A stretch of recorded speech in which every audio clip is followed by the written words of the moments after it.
Hey, what's going on, everyone? My name is Matt Jarbo. This is whatever for the 1st of April 2019, and today is a goddamn minefield. I want that to be abundantly clear. Today is a minefield for finding things to talk about. So much so that even the story that I clipped out from yesterday's podcast, the one about Tinder and the height verification, there's a lot of comments that are like, oh, it's April Fool's. And I'm like, no, you idiots. It's real. It is legitimately real. Tinder is making that happen. They announced it a couple days ago. So it's not an April Fool's joke. Tinder is legitimately doing that. And it's funny that I didn't even realize that I put it out today. Of course, me of all people don't realize that I put it out today because I'm a moron. So there we go on that one. It's that's the reality we live in. I've seen some good April Fool's headlines, but when it comes to literally anything, today is a very tough one to navigate. It's a tough one to navigate because a lot of people out there are just having a lot of fun with it. And when you dabble in this world, when you read the news for a living, so to speak, and I'm not going to lie, that's the truth of it. That's the reality of it. That is the world of which I have created, where I bring you the news that I then read from someone else's website and somehow make a living at it. But no, today is like the worst day to do that shit. And a lot of people on YouTube are doing April Fool's jokes. I never really do it. I think I maybe have done it a couple times. I posted on Twitter that I'm having another child and that child will be born in early August, which some people are suspicious of. No, this is legitimately happening. It's legitimately happening. It is in fact coming, August. Sometime in August is when the child will be born. Coming early August is when this little bundle of, I'm not too sure yet, will be born, and I'm excited for it. I love my daughter. I'm looking forward to having another one. I just really, looking at the first couple months of it is always the rough part. It's always the rough part of it. But so let's jump into today's stories because there's a bit to get through here. This first one, if you ever dabble in the concept of fathers and and wonder why the courts side with women, a story like this will really make you double down on that questioning. So a mom who triggered an Amber Alert, kidnapped her daughter, and planned to inject her daughter and herself with bleach. Now, this is the headline that's running around. This is the headlight that's running around here. This woman right here, Brooke Helmendaler, 41 years old, kidnapped her daughter and was going to inject her with the bleach enema. She's now been checked in for mental health purposes, which is something that should have happened prior. Now, it says here, a mother who triggered an Amber Alert in Washington last week planned to inject her daughter and herself with bleach to rid themselves of parasites. Now, if you are unfamiliar with the whole bleach medicine, I think it's MMS, like miracle mineral substitutes, something like that. Look, my friend Jeff Holiday covers this kind of crap all the time. He breaks down these things really well. I recommend checking out his channel. But these people are nuts, and they exist, and they watch idiots like the lady who made Jillian Juice or Jilly Juice, and people who watch Dr. Oz and think that it's real and think that the science is real. You know what I mean? Like it's not all the time real. A lot of what they do is just it's I want to say fringe, but it's ridiculously dumb. If you inject yourself with bleach through an enema, you're going to rid yourself of parasites. You know, Scientologists sell you on the same goddamn nonsense, but they do it through an e-meter and they rid you of thetans. Look, there's a sucker born every minute. Streamlabs.com/Monday Matt. Anyway, Brooke Helmendaler was arrested and charged with criminal mistreatment of her daughter, who's 10, who she pulled out of school on March 12th.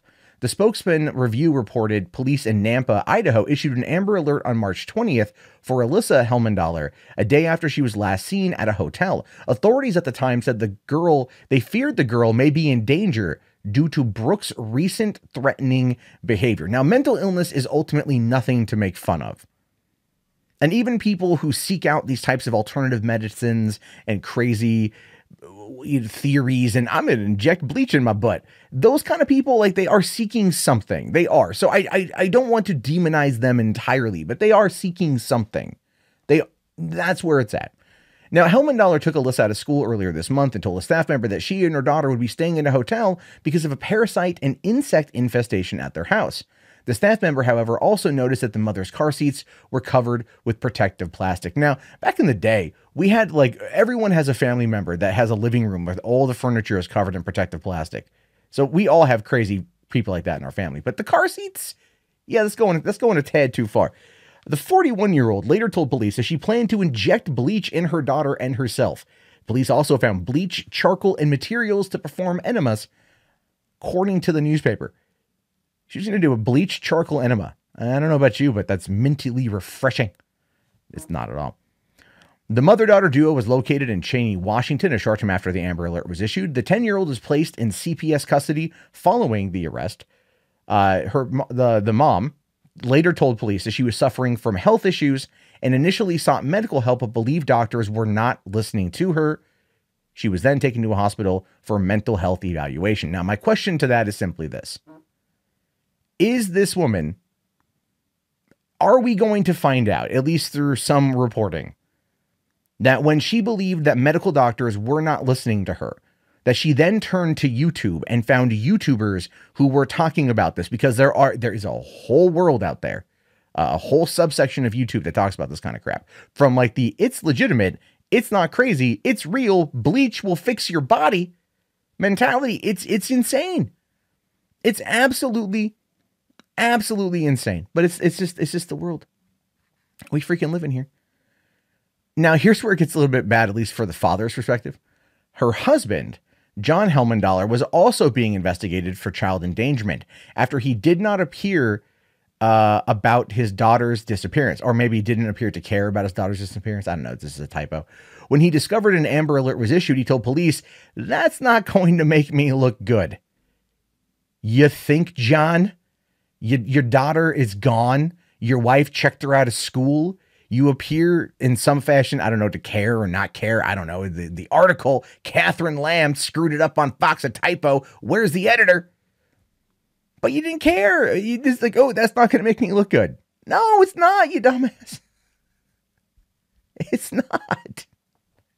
It's really not. But at the same, like, that's the thing I want to know. At what point in time does this dude, ever, like, how much has happened with his wife and this behavior that he's like, she'll be back.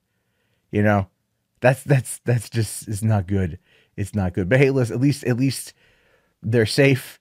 At least the girl is in protective custody. At this point, that's probably like the best place for her, given the parents that she has.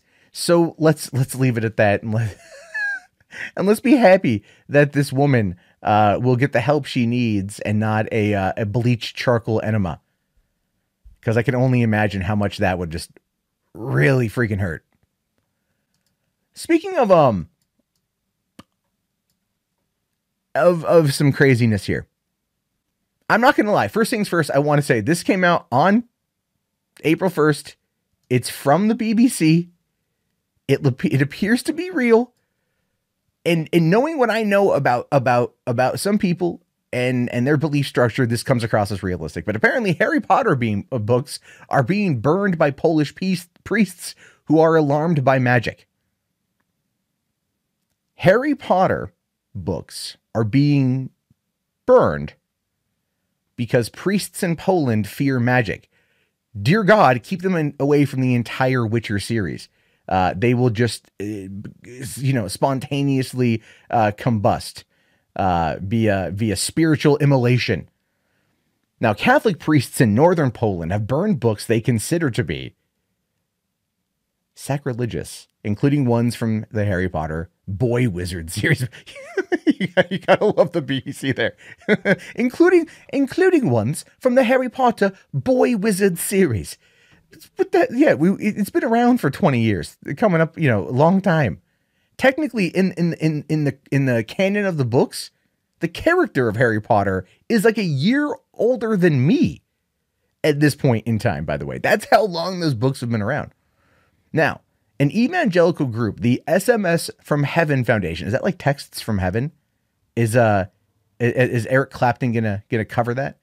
Texts from Heaven. Although that's a sad song with every reason to be. Anyway, published pictures of the burning, which took place in the city of, I can't even pronounce that, on Facebook here. And they also showed an elephant figurine and a tribal mask being burned on the book pile. The Facebook post justifies the bonfire with Bible quotes condemning magic, saying that the group sends Christian messages via SMS. I didn't read this article ahead of time. I did not read this article ahead of time. I was right. That's the church, the SMS from Heaven Foundation. How lazy has religion gotten? How lazy has religion gotten if that at this point in time is the best thing they got? Anyway, it says here, the passage from Acts quoted in the group's post says, many of those who have practiced magic collected their books and burned them in front of everyone. So they calculated their value to be 50,000 pieces of silver. Another passage from Deuteronomy says, Deuteronomy. There we go. Burn the images of their gods. Don't desire the silver or gold that is on them, and take it for yourself, or you will be trapped by it. That is detestable to the Lord your God. I don't quite know what that means. Like, is it at the time, because they were, the images were maybe like statues or goblets, right? Or chalices that were made out of silver or gold. Is that where this stuff came from? I have no idea. I'm not a religious person, so I don't quite know where it's at. Now, it says here that J.K. Rowling's Harry Potter books are reckoned to be the most popular fiction works in publishing history, with more than 500 million copies sold. Some Christians object to the centrality of magic in the tales, as Harry Potter battles against evil embodied by the dark wizard Lord Voldemort. I mean, come on here. Really, it's he who should not be named, or at least Tom Marvolo Riddle. Come on, man. Come on. Poland's conservative law and justice government espouses traditional Catholic values, and the church has had a huge influence on Polish society. The church has had a huge influence on a lot of societies. In fact, go back a year from right now, play a game called Kingdom Come Deliverance, which I think, outside of Red Dead 2, is the best game of 2018. It's hands down amazing. But it's all about, Poland way back in the day, 14th century. And the Catholic Church plays a large part of the mythos of the land, of a lot of people being fearful of everything. So yeah, it's a really interesting story. But yeah, it's true. It's the Catholic Church has been hugely influential in that part of the world for centuries, which is just sad. It says, but last month, the church released a report documenting sexual abuse of children by nearly 400 priests between 1990 and 2018. God damn. Just God damn. The SMS from Heaven Foundation is based in Kozalin, just west of Gdansk. Some comments of the group's Facebook post express scorn for the priest's book burning event, saying, I have not met anyone who would rape, murder, and steal in the name of Harry Potter. But in the name of the Bible, yes, bad news, gentlemen. And that's kind of true. I know more people who have read Harry Potter than have read the Bible. And I'm not saying that people would sit there and like pull out the, Harry Potter and be like, I go to the Half-Blood Prince, page 606, and I commit this murder of you, sir, in the name of Severus Snape, for when he struck down Albus Dumbledore, it is spoken by the words of the book of the text of the Potter. Book 6, chapter 22, page 606. Snape kills Dumbledore, therefore I kill you, sir. And that's actually it's page 606 is when Dumbledore actually does die, by the way. Spoiler alert, but it's been a long time. But no one's doing that. Now, another one quotes the German poet Heinrich Heine, who wrote in 1823, where books are burned, in the end, people are also burned. And it's true, because even the Nazis love to burn books. They do. They love to burn books. And that was spurred on by like the Catholic Church. Look, I'm not saying the Catholic Church was 100% behind all that. But what I'm saying is when it comes to the concept of like the Holocaust and the Nazi Party, the Catholic Church really looked the other way.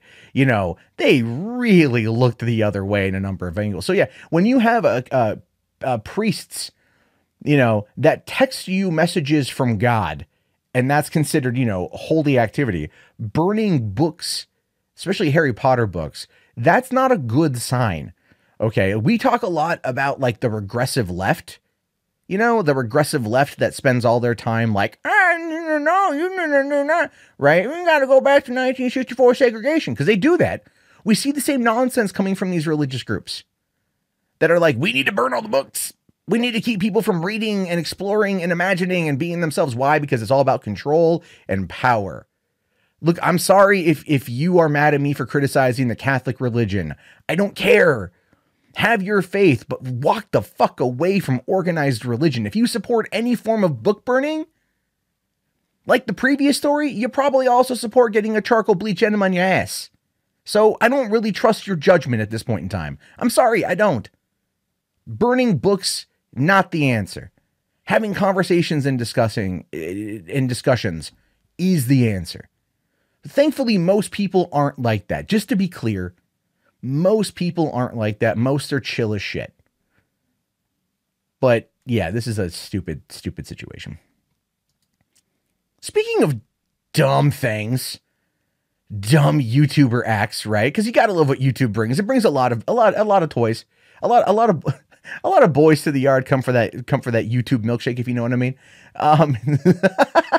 They do. And so what we have here is a carnivore YouTuber who eats raw squirrel to provoke vegans, ends up disgusting meat eaters. And you know what? Listen, man, I love messing with vegans.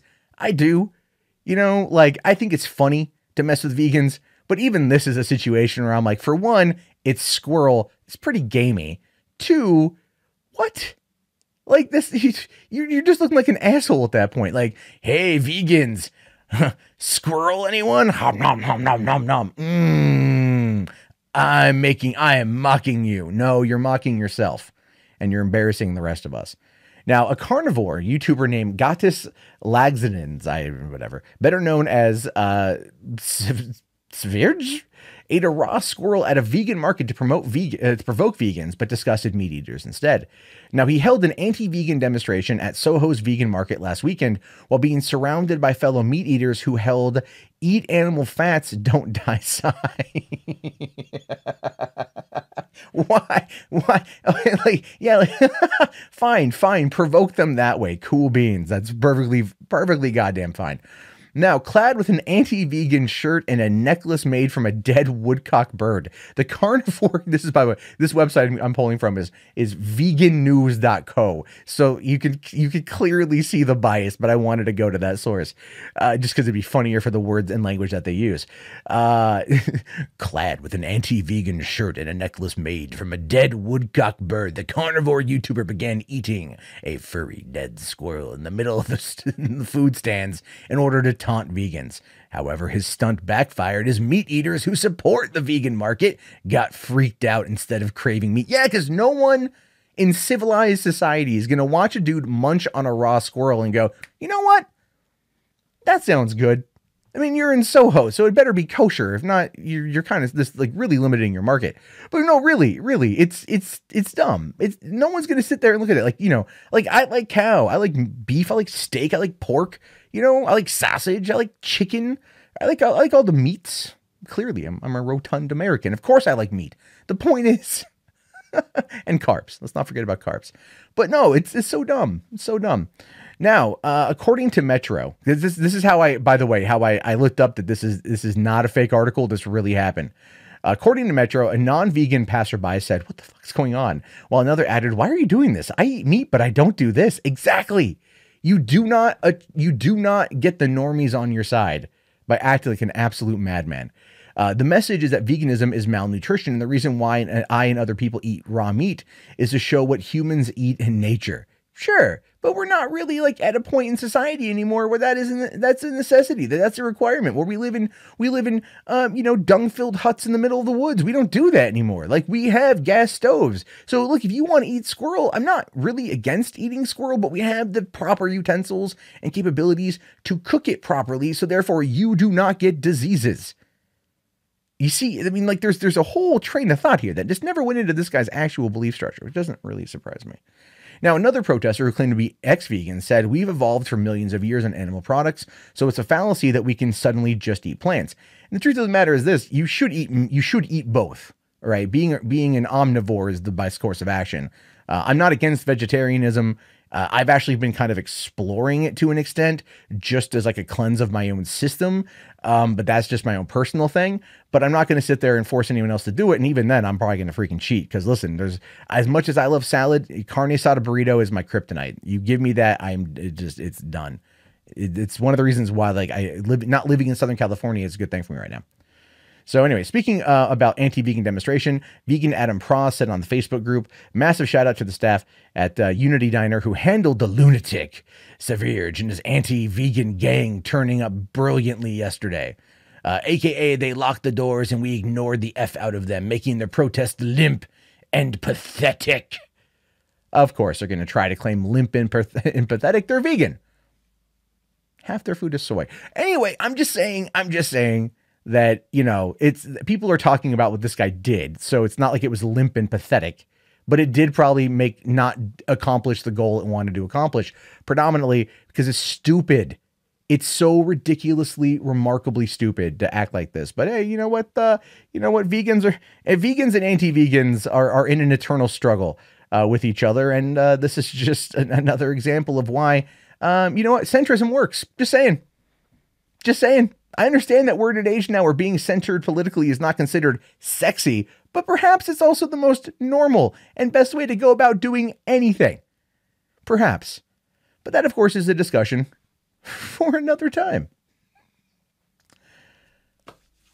So Zac Efron, much like Will Smith and a lot of other celebrities like Jack Black, are making their way to YouTube. Why? Because it's a marketplace. It is an absolute marketplace of people. They get to come here and they get to reach a whole new audience and they get to explore new things and not explicitly be bound by the studio system, which does kind of get to pick and choose what gets promoted and not. The problem, though, is that YouTube, especially with this whole PewDiePie versus T-Series situation going on, is a space that people want specifically to be about YouTubers, and the encroachment of these celebrities feels like it's a bit of a slap in the face considering that YouTube promotes them. It's almost like a couple years ago when Twitter shut down Vine and we all got herpes like Logan Paul as a damn result of that. This is just much more popular. Now, last weekend, Zac Efron became the latest Hollywood celebrity to launch a YouTube channel. His presence on the platform is already drawing criticism, not because of his actions, but because of YouTube. Again, Zac Efron has every right to be here like everybody else, 100%. I'm not going to suggest otherwise. I actually happen to like Zac Efron, so this is something who I might watch. But at the same time, YouTube promoting it the way that they're promoting it comes across as like real kind of icky. You know what I mean? Just a little gross. Because a lot of us are struggling constantly to fight against the algorithm that's always changing, that they do update like once every couple months, that they never tell us that they update. So we're always left trying to figure it out. We're always chasing the puck instead of figuring out where it's going to be, and but then here comes a celebrity and they're like, hey, you want the front page trending? Yeah, we got you covered, Zac Efron. Come on out. We're going to make you a new YouTuber. It feels bad. Now, Efron, who rose to fame as a Disney Channel star and is now playing the lead in Netflix's controversial Ted Bundy biopic, not really that controversial. It's really controversial because Netflix put out a Ted Bundy tapes documentary, like a 4-part documentary, and it made Ted Bundy look sexy, and a lot of girls were like, ooh, yeah, I'd smash that. I'm like, yeah, no, then he'd smash your head with a rock. So, just choose wisely, as the knight from the third Indiana Jones movie would say. Now it says here that he was doing answering fan questions on a live stream before the drop of his first video. YouTube tweeted out the link saying, let's do this, Zac Efron live right now. And then he comes back and, given this bleached. I don't even know what the hell that is, to be honest with you. We're not even going to talk about that image. Anyway, the platform's promotion of Efron, however, didn't go over well with some YouTube viewers. Oh, good, another mainstream celebrity getting endorsed by YouTube, one said. Well, meanwhile, our favorite content creators are getting demonetized and copyright striked into oblivion, which is in some aspects 100% accurate. There are massive content ID and copyright claim fallacies that happen here. A lot of fake ones that come through because these companies just feel like they own everything.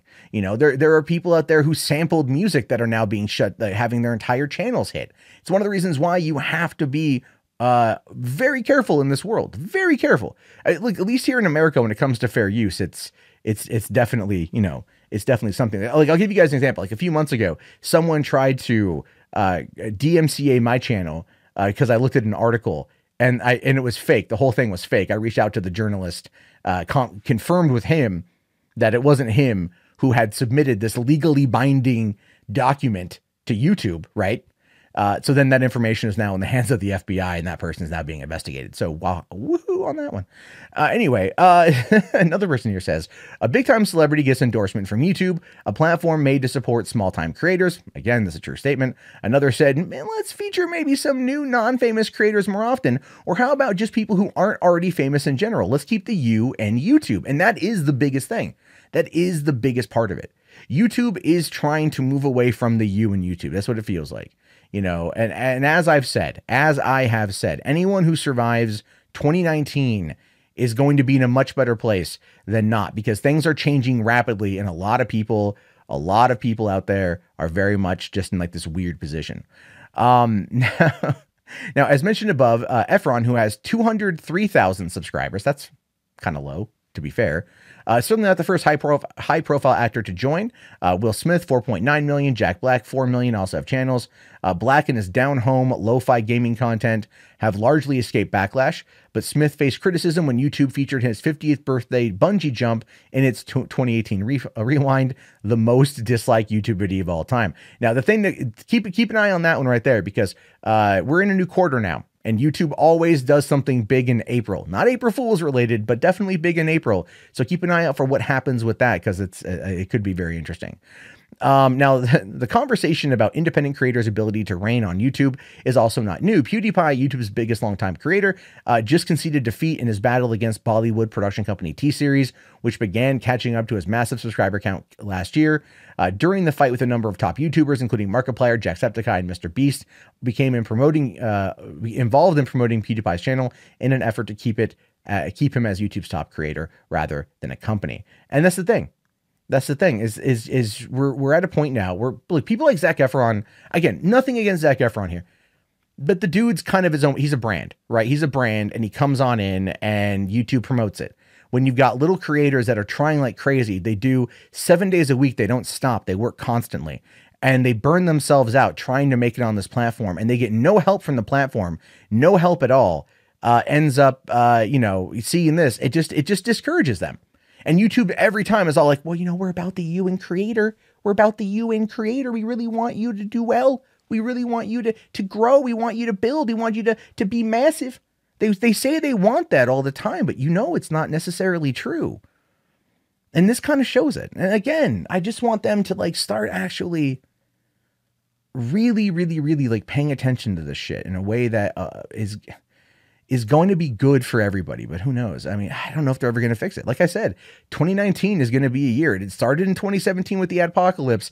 It got a little bit better last year. And then this year it's been hurting a lot of people because YouTube keeps getting embroiled in controversy after controversy after controversy involving the kind of content that's on the platform. And the problem with that is, though, is that unless they start moderating everything that comes through, it's a lose-lose situation.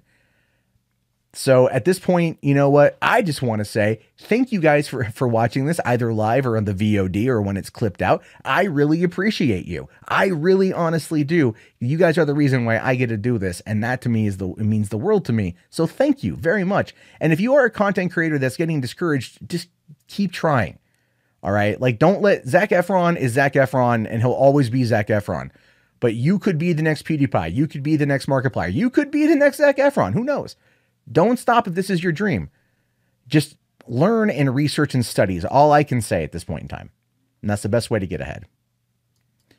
All right. So finally, let's take a look here at this story. Now, this one I heard about last night before midnight. So I'm pretty certain it is, in fact, not fake news, but it could still be. It could still be fake news. I don't know. I came about this on Kotaku, saying video game news subreddit closes for 24 hours to protest bigotry. Yeah, our games, pretty big, pretty big subreddit, millions of followers on there, closes down to protest bigotry. That's not going to go over well. Now, it says here, last night, Our Games, a subreddit with 1.7 million subscribers, announced it would be closing on April Fool's Day to shed light on the bigotry in the online gaming community, saying, not April Fools. Okay, first off, let's just quickly address this topic. Is there bigotry and bullshit in the online gaming world, or just in gaming in general? Yes, there is. Is it rampant? Is it as widespread and chaotic and terrible and destructive as people like the moderators of Our Games are going to claim that it is?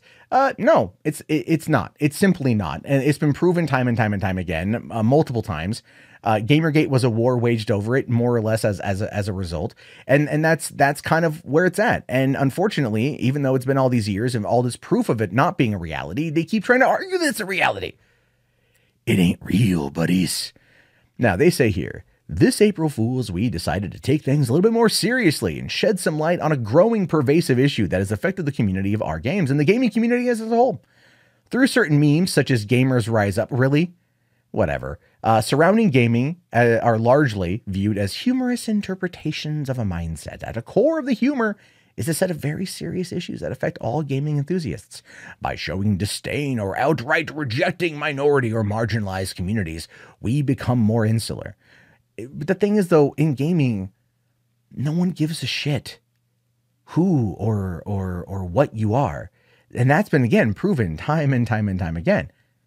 At the core of it, no one gives a shit. The only people that give a shit are people like the mods at Our Gaming that try to blow it up into this larger issue than it actually is.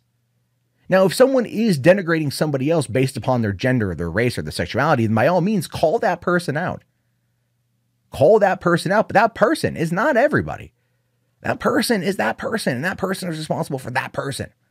The problem with it is, though, is that because there are sometimes maybe more to deal with than not, then it does come across as a much larger problem. But at the end of the day, it's still on a person by person basis, that when you try to lump everyone in together, all that does is just bring everyone's shields up. Everyone's shields go up. Everyone gets all mad, and then they want to fight. And same. Anyway, in this, we lose out on the chance to not only show compassion to these people, but also the chance to grow our own community and diversify the demographics of those involved in it. Whether it's misogyny, transphobia, homophobia, racism, or a host of other discriminatory practices, now is the time to stymie the flow of regressive ideas and prevent them from ever becoming the norm. This is where I'm kind of wondering if it's a bit of a joke, because the regressive concept is not from the people who they are demonizing here, that they're trying to demonize here, by the way. The regressive mindset is actually their mentality. Segregation is their mentality. Going back before 1964 is their mentality. We've seen this time and time again. For years now, we've seen this. That's not me making it up. That's legitimately truth. Now, at the end of this post, after noting the bigoted language from Our Games is not an infrequent occurrence, well, yeah, I mean, it's gaming. People say really horrible things. Again, if it's not directed at a specific person, I really don't care, to be honest with you. I don't think many people care. Go on to any Call of Duty and turn the mic on and guess how many times a 13-year-old calls you the N-word. Yeah, it's annoying and that kid is messed up, but that's also like you laugh at them to the point of when they realize that they're acting like a little edgelord and they stop because they're going to act like stupid idiots when they're a kid and they need to be called out for it. But you call them out for it in the moment. You don't sit there and go, all 13-year-olds who play Call of Duty are freaking transphobic, misogynistic, sexist, racist, bigoted assholes. You can't do that. It doesn't work that way. Then, listing several charities for LGBT plus individuals, people of color, and women, moderators say that this April Fools were also taking into consideration the idea of helping these organizations out. Now, our Reset Era apparently really liked it. They were in here going like, oh my God, it's like such a great thing you're doing. And then people were criticizing it by saying, it's virtue signaling. and is going full blue pill and cringe, which, listen, let's kind of be fair here. That's kind of what happened. That's kind of what's going on. Now, Kotaku reached out to our gaming moderators or our games moderators to ask them to explain their decision and whether or not they've reflected on how their own moderation tactics played into the subreddit's culture. One moderator responded by saying, "This is not something we've done for publicity. We believe the post itself presents the combined thoughts of the moderator team, and we have no further comment at this time." They added that the moderators will be answering the community questions in a meta thread this evening, and the subreddit remains closed as of the post's initial publication. So here's the thing. Is it virtue signaling and blue pill cringe? Yeah, it is. It really is. Because here's why it is. When you, the moderator team of a 1.7 million subbed subreddit, shut down the whole thing because you want to push your ideological narrative, you want to push your ideological opinions, you end up shutting the discussion down. Then that discussion is picked up by other people, and then the narrative begins. And when the narrative begins on either side of the coin, you are no longer in control of that conversation. And if you are wanting to bring awareness to the situation, then presenting it in a way that's going to be as middle of the road as humanly possible to get both sides coming on in to look at it from an even-keeled perspective should be your number one goddamn priority. But no, for April Fools, you want to draw attention to this issue, but you're not seeking publicity. Go fuck yourself. Seriously, that is the most ridiculous, asinine, stupid thing I've heard yet today. And we talked about Harry Potter books being burned by the Catholic Church in Poland to protest magic. And this is stupider. That is the world we live in, folks. That is the state of Reddit in regards to gaming, and that is the state of people trying to have conversations.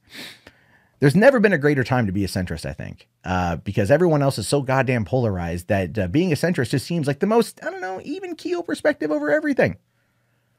But we'll have to wait and see if this actually has any kind of impact on the world, or if it's just another one day out of the year virtue signal nonsense, or really virtue signaling shit show. Well, guys, that's all the stories I got for today. Hope you guys enjoyed it. If you guys made it this far into the podcast, the live premiere, do me a favor, smash on that like. Let's try to get to at least 50, right? I'm assuming there's at least 50 of you here. I could be wrong. But also, listen, I do appreciate you guys being here, paying attention, and hanging out, enjoying it. And so what I want to do is I want to do more of these like as a live event, but maybe like once or twice a month, get those going out on the weekends. So that will be more of a patron only sort of thing, or a channel memberships only sort of thing. So if you do want to support the channel, by all means, check out the join button below, or Patreon, which is there's a link in the video description, but that will be changing here very soon. So I wouldn't rely on that just yet. The URL will be changing, but the account's going to stay the same. And yeah, I'll be back on tomorrow night. If you guys have any stories you want to submit, peskyadblock@gmail.com. If you want to call in with any voicemail questions, which I still love to get that going really good, be sure to do that at 323-207-0499. That's 323-207-0499. But then again, that's been on the screen for the last like 30-40 minutes. So really, you should know it by now. But anyway, my name is Matt Jarbo. This has been Whatever for the 1st of April, 2019. I'll talk to you guys later. Have yourself a great day, and peace out.